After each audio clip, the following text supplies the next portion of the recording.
ভাই এ পর্যন্ত নদীতে কয়বার ভাঙছে বাড়ি? 19 বার।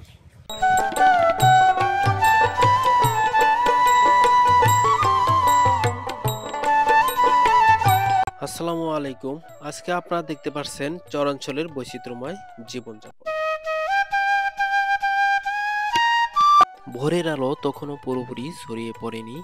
দিগন্ত জোড়া ধান ক্ষেতের উপর ঝুলে থাকা শিশির বিন্দু সূর্যের প্রথম রশ্মিতেই চিকচিক করছে।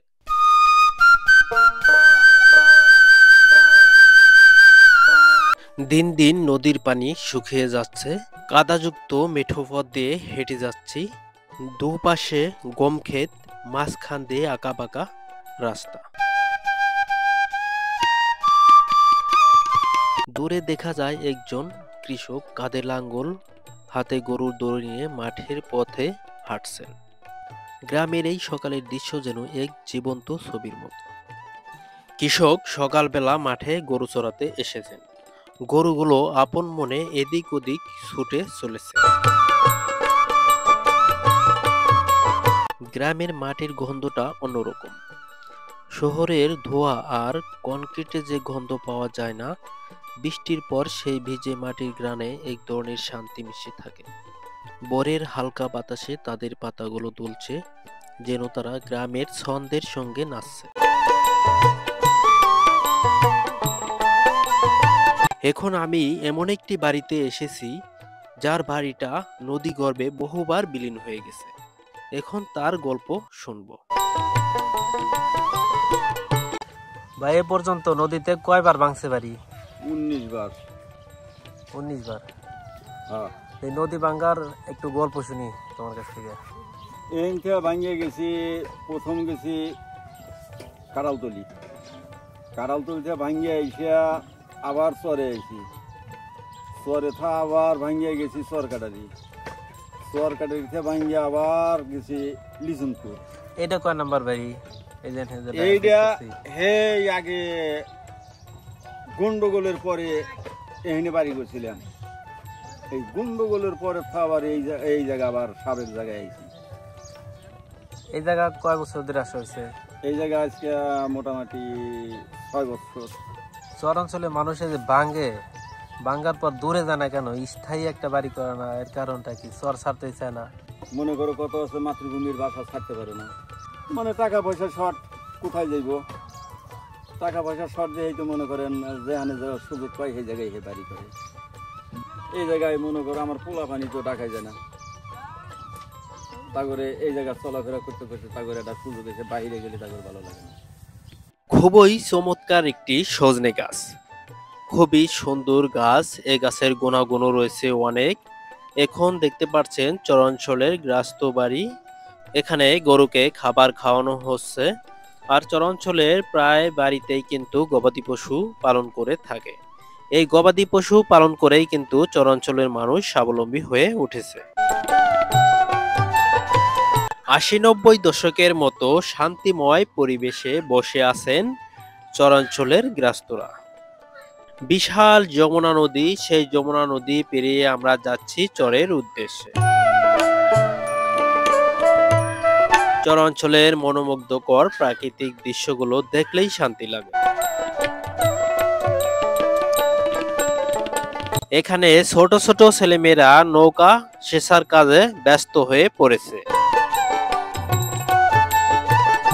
ভ্রাম্যমাণ ফেরিওয়ালা এখানে শান্তিময় পরিবেশে বসে গল্পগুজব করছেন গ্রামের মুরব্বীরা। রাখাল নদীর কূল ঘেঁষে গরুর পাল নিয়ে ছুটে চলেছে মাঠে। অত্যন্ত দুর্গম চর। এখানে মালামাল বহনকারী একমাত্র যানবাহন হচ্ছে ঘোড়ার গাড়ি। এই চরাঞ্চলে যাতায়াত ব্যবস্থা ভালো না থাকার কারণে ঘোড়ার গাড়ি দিয়ে মানুষ এক স্থান হতে অন্য স্থানে যাতায়াত করে থাকে।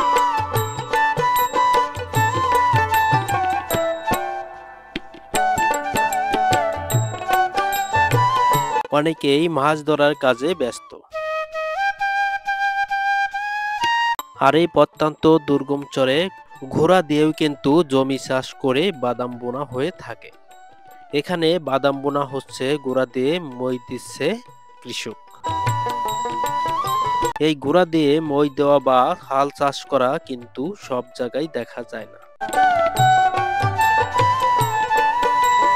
এখানে দোকানদার মিষ্টি তৈরির কাজে ব্যস্ত হয়ে পড়েছে।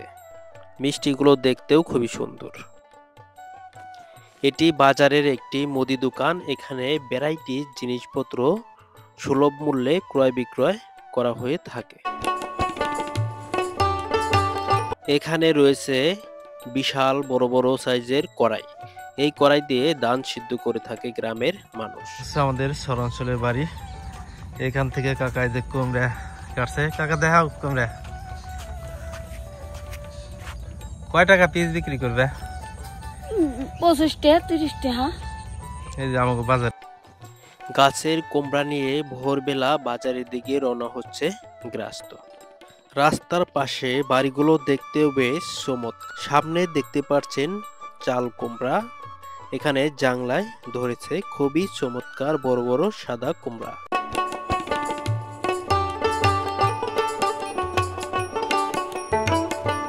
রাস্তার পাশে পুকুর, সামনে হচ্ছে কাশবন, আর পাশ দিয়ে বয়ে গেছে চমৎকার আঁকাবাঁকা মেঠো পথ।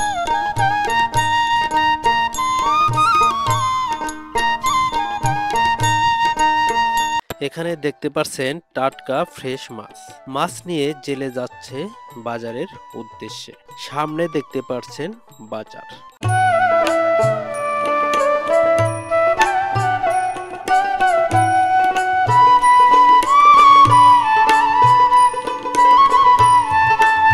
এখানে কৃষক চারা উঠাচ্ছেন। চারা উঠানোর কাজে কৃষকরা ব্যস্ত হয়ে পড়েছে। সামনে একজন গরুর পাল নিয়ে নদীর কূল ঘেঁষে ছুটে চলেছে আপন মনে। গ্রামের অপরূপ দৃশ্য। এখানে দিগান্ত জুড়ে ধান ক্ষেত, সামনে হচ্ছে অনেকগুলো বাড়ি। এখানে দেখতে পাচ্ছেন নদীতে প্রচুর পরিমাণ মাছ লাফাচ্ছে, এদিক ওদিক ছোটাছুটি করছে।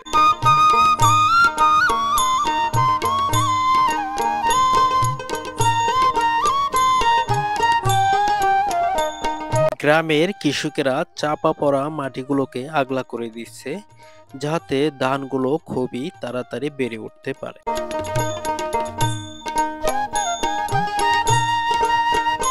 কৃষক মাথার ঘাম প্রায় ফেলে কতটা পরিশ্রম করে ফসল ফলায়, এদের না দেখলে আসলেই বোঝা যায় না।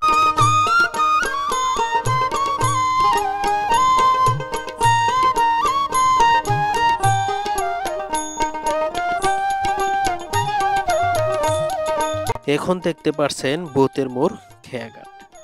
শত শত লোকজন নৌকায় করে খেয়া পার হয়ে হাটের উদ্দেশ্যে রওনা হচ্ছে।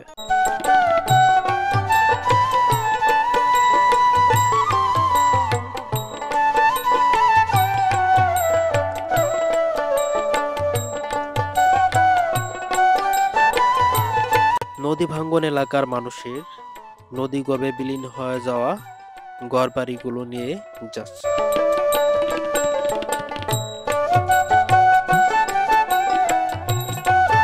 তো গাইস, আজকের মতো এ পর্যন্তই শেষ। সবাই ভালো থাকবেন, সুস্থ থাকবেন।